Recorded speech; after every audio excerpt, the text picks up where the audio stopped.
Hello everybody, we're getting ready to do lesson 11.5 part 2 classwork for pre-calculus math today. And for today's lesson you'll have 8 points that will go into your notebook guide, and then 24 points will go into your classwork sheet. Have those out in front of you. Students, put your name, date, period in my classroom. Onliners, homeschoolers, put your due date here. For today, we're going to go right into the lesson today with a notebook entry here about the area problem. You now have the tools needed to solve the second basic problem of calculus, and that is the area problem. The problem is to find the area of the region R bounded by the graph of non-negative continuous function f. The x-axis is here, vertical lines, x equals a, x equals b, and this curve here. Those were your boundaries of that region. When the region R is a square, a triangle, a trapezoid, or a semicircle, you can find its area by using a geometric formula. For more general regions, however, you must use a different approach, one that involves the limit of a summation. The basic strategy is to use a collection of rectangles of equal width that approximates the region R as illustrated. So let's get into an example of that. Approximating the area of a region. Use the 5 rectangles in the figure here. Is 1, 2, 3, 4, 5. And then this curve here is 6 minus x squared. Use for the 5 rectangles in the figure to approximate the area of the region bounded by the graph of f of x equals 6 minus x squared. Here's that curve there. The x-axis down here, and x equals 0, which is the y-axis, and x equals 2, which is over here. So it would be this area here, actually. So here are our boundaries. Here's our curve. Because the length of the interval along the x-axis is 2, and there are 5 rectangles, the width of each rectangle will be 2 over 5. The height of each rectangle can be obtained by evaluating f at the right endpoint. This will be right endpoint, right endpoint, right endpoint, right endpoint, right endpoint of each interval. The 5 as follows will be here: 0, 2/5, 2/5, and 4 over 5. Then 4 over 5 and 6 over 5. Then 6 over 5 and 8 over 5, and then 8 over 5, and then 10 over 5 would be here. Those will be your horizontal intervals there.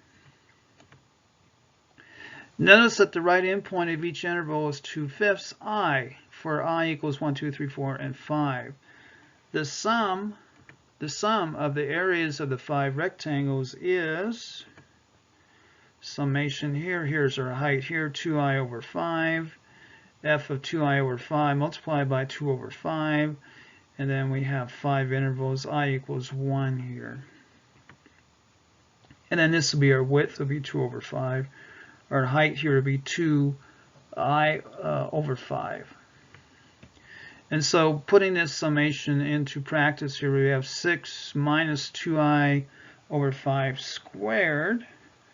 Multiplied that by 2 over 5.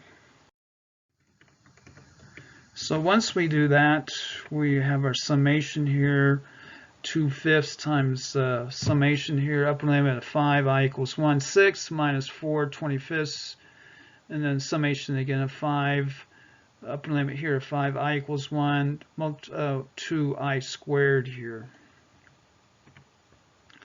And then when we evaluate this out, we have 2 over 5 times 30 minus 44 over 5 will give us 212 over 25. And that comes out to 8.48 would be our area there of that region. So you can approximate the area R of this region here as 8.48 square units. So let's try one now. Approximate the area of the region using the indicated number of rectangles of equal width. So we have f of x equals 1/4 x cubed, and we're going to use 8 rectangles here to calculate that. So our first step would be to find our intervals. Here's our intervals here. 1, 2, 3, 4, 5, 6, 7, 8. 0, 1/4. 0, 1/4 would be over here. And then 1/4 and 1/2 would be here, etc. So we move this way, and these would be our x intervals here. 7/4 and 2 would be our final one over here. 7/4 and 2. So we have n equals 8, width equals 1/4.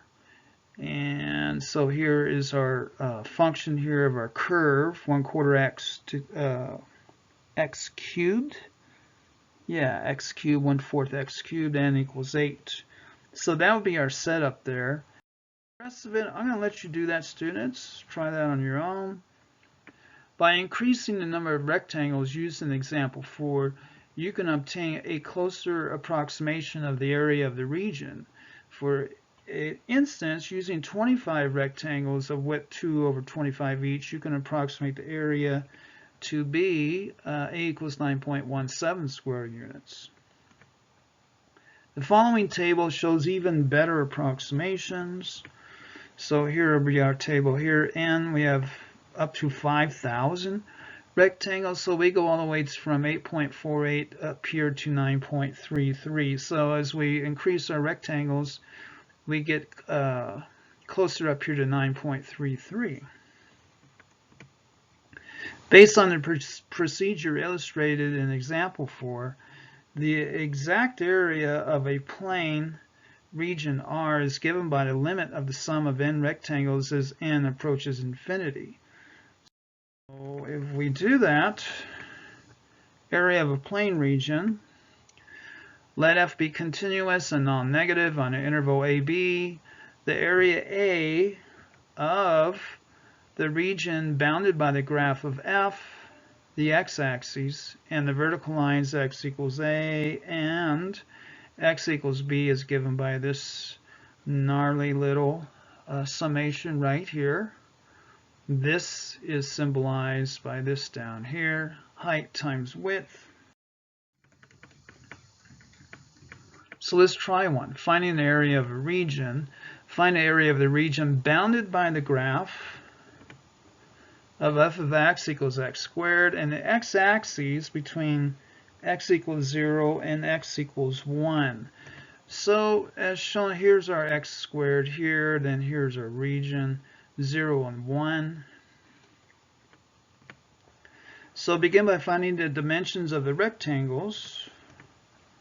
So width is b minus a over n, so we have 1 minus 0 over n would be equal 1 over n, will be our width of our rectangles.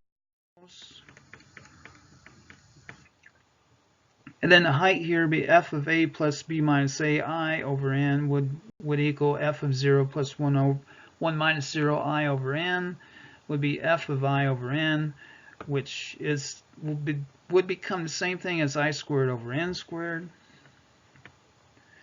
Next, approximate the area as the sum of the areas of n rectangles. So using a sum now of right here, area would equal upper limit n, I equals 1, f of a plus b minus a multiplied by I over n, multiplied by b minus a over n. What will that give us? That'll give us this thing here, upper limit n, I equals 1, I squared over n squared, multiplied by 1 over n, and then this will become upper limit here of n, I equals 1, I squared over n cubed equals, we're going to pull this 1 over n cubed out in front, and we have 1 over n cubed with a summation upper limit n, I equals 1, I squared. So this is really what we would use to find the area of that region. We would deduce this formula from this from these premises up here.